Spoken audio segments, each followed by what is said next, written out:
What's up, my precious little pack, and welcome back once more to VEGA Conflict. After that failed stream earlier, I most definitely want to get you guys some content. We're going to talk about the Sovereign Carrier. I'm going to talk about the good aspects of it and what needs to be nerfed and altered. First off, the beam weapon they gave is superb, it is amazing, it is high damage, it is good, very good. That's its problem. It doesn't need to be good because it's already got insane range and the high damage just adds to the pain.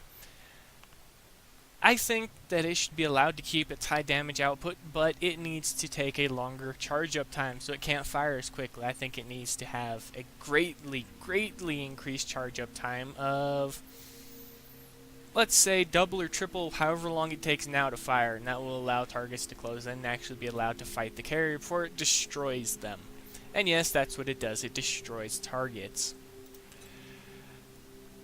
The good aspects of the carrier is, as its mark upgrade, it gains access to an additional shield, allowing it to overmatch and become stronger than its little counterpart, the Bastion, which up until now has been the go-to ship for everything with the exception of basing. The Paragon has been the king of basing, and then the Inquisitor came out. People are still using the Paragon because of its overpowered overdrive and just the fact it can carpet nuke an entire base in Oblivion. Who doesn't want that? But I'm gonna go ahead, I'm gonna take the fleet out and I'm gonna get stuck right into some combat. There will be PvP clips later, so this video will be going up later because I'm gonna wait to see how it does in PvP as well. But without further ado, let's kick this off and let's get right into a fight against a Time Token Riot fleet. I've already completed my Time Token Riot, so this is just to test it against them. See you in a few seconds, everybody. Okay, here we are in a level 90, well, level 60 Demon Core fleet. Let's see just how good this carrier is. That's affirmative. Now,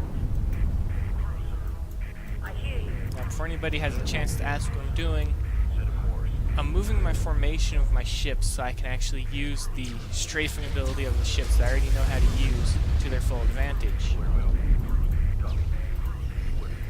Now I'm not too worried about being hit by anything in this fleet, especially now with the ships that I'm using. They're meant to take a hit. And they're most definitely meant to dish damage out.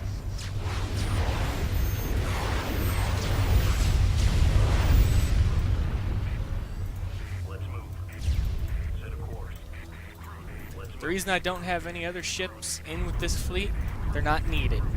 The range of the carrier alone means that it can outclass even destroyers. And it should never have been allowed to do that. It should never have been allowed to outclass destroyers. And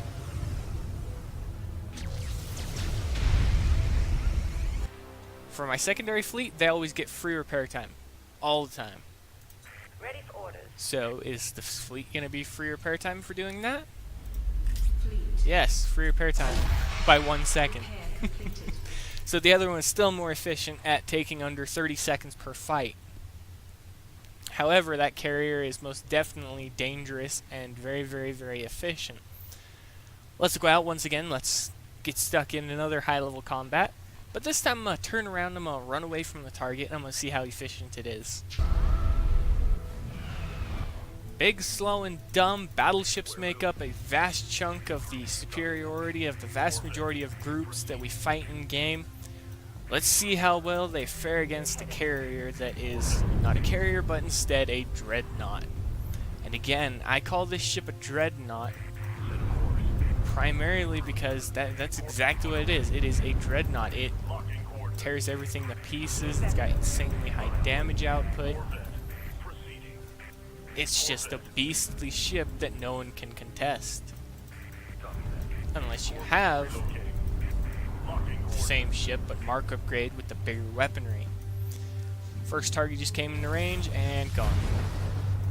That's it. This is a carrier. This is a carrier with energy cannons. I mean energy beams that are just stupidly broken.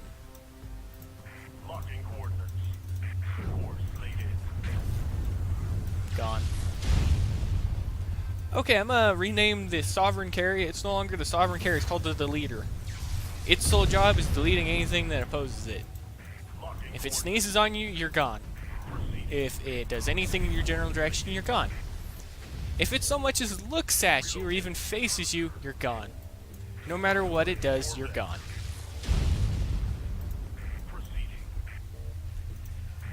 Kickside breaks their own rules. First off, the player base is supposed to be taking damage per fight, but when their technology outclasses the technology of that of which we farm, there is no more of a damage base just because the game can no longer keep up with the player base.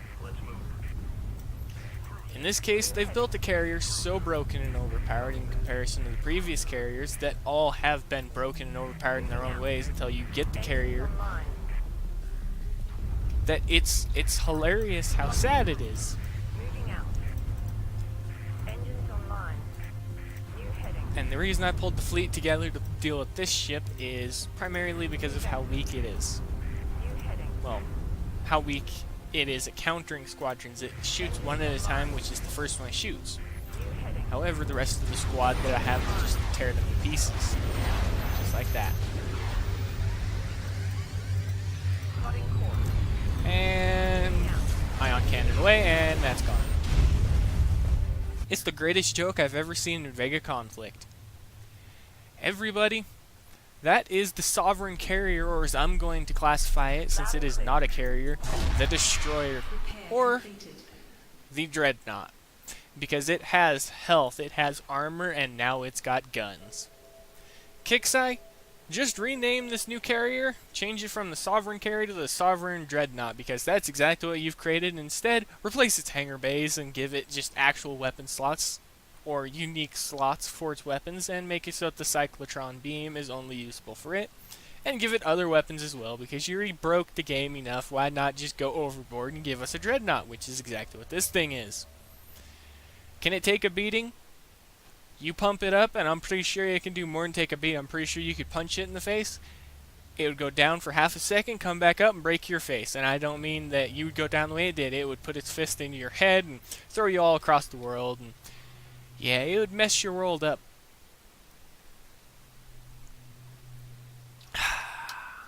Everybody needs water, even me.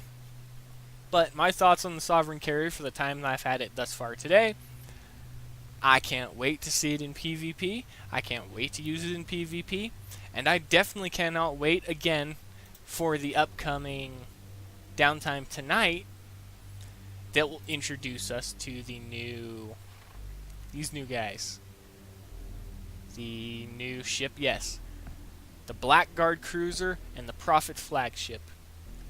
Now, I can guarantee that these are both going to be Tier 4 prizes in the upcoming Alliance War, so you're going to have to fight for these. And there was actually something else that was actually up. Oh, Community Leader Reward. I honestly don't care about you guys. Because that's everybody up there is going to be either coiners or top tier PvP players that have coins available to them. But I really want to pick up the Blackguard Cruiser more than anything else. I love my cruisers, and the fact that we now have the Altarian Cruiser as a Marauder ship, it's going to be in that beautiful purple. I just hope that it's going to be amazing no matter what, I hope, as a matter of fact. It is going to be, in my expectations, the most broken ship we've had in PvP in forever. However, this means that it's going to go bare-knuckle brawling with its little cousin, which is the standard bastion. And my first guess is, because they're going to be implementing the tech and the weapons in sets of 3, they're going to be level 1, 2, and 3. My guess is it's going to be exactly the same stats as what we already have for the weapons, which are level 1, 248 damage per second with 646 damage per second chaining, with a mass of 1,751. I think it's going to be an exact duplicate right down to the very note of this. And it'll be restricted to Blackguard, and then the second version will be 310. Then they'll have the big bad daddy of them, which will be your Void version of the Alien, which is 372 damage per second. I think it will perfectly match, in my eyes, the Bastion, so that they can go bare-knuckle brawling with each other. However, the difference is going to be repair time efficiency. As we've seen from the Axis variant of the Marauders, The Marauders had a much more efficient repair time armor-wise and everything like that on their ships than the Axis did. I believe that the same is going to stand true even for the next tier, and with the new Resurgence tech, for every victory you gain, your ships that are still alive will regain percentages of their health. So the longer and the harder you fight, the more prizes you'll get. This is something I actually wasn't expecting, but it's more than welcome in my eyes, because using PvP ships the way I do, I have an entire fleet of them. This will just make it all the better for the victories for me, because it means that if I use said tech, because it did say it would be available to older ships, I will be able to continue fighting and avoid repair times. And this is another thing. It's avoiding repair times, because not only is your ships, if you help them survive, they're restoring their health, you can avoid repair times, and if you play carefully enough, you can outclass everything and you can restore your own health in the fight. You can literally become the most broken, powerful fleet in the game just by having Marauders now. Now, this is also a problem because I can see the same technology being used on the Tyrants. And as we all know, Tyrants already dominate PvP and against PvE targets. And if anyone tells me they're not used for PvE,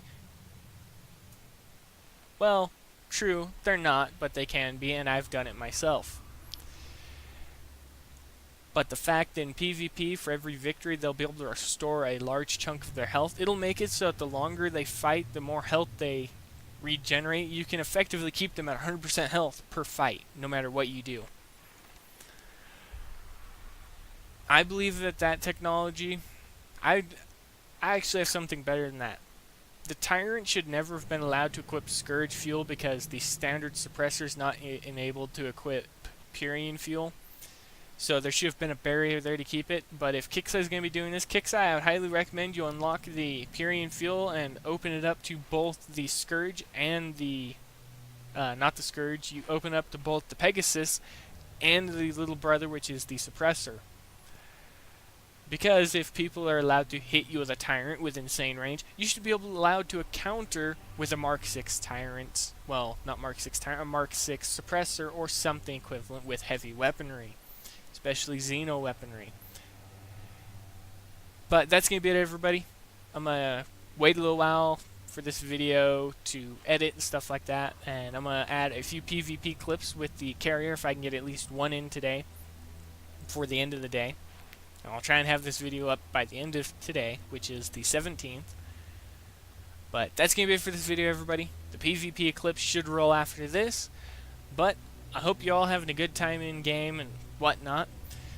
But if you liked the video, feel free to like, comment, and subscribe. It really helps. And as always, everybody, I'll see you later.